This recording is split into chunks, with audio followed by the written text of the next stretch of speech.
সম্মানিত দর্শক এবং শ্রোতাবৃন্দ, আমি ডক্টর আবুল কাশেম মোহাম্মদ মাহবুবুল্লাহ যশোরী বাংলাদেশি সেবা পার্টির পক্ষ থেকে আপনাদের সকলকে জানাই আসসালামু আলাইকুম রহমতুল্লাহ।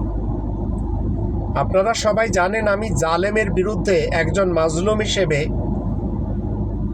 আমি আমার ভয়েসকে রেজ করে চলেছি। আমি একটা মহাকাব্য সৃষ্টি করেই চলেছি।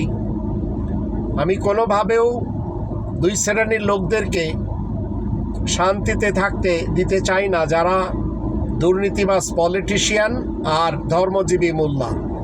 এই দুইজন এক হয়ে জাতির ভাগ্যকে এরা না বদলিয়ে জাতির অধিকারকে এরা হরণ করে। আর আমি চাই বাংলাদেশি সেবা পার্টির পক্ষ থেকে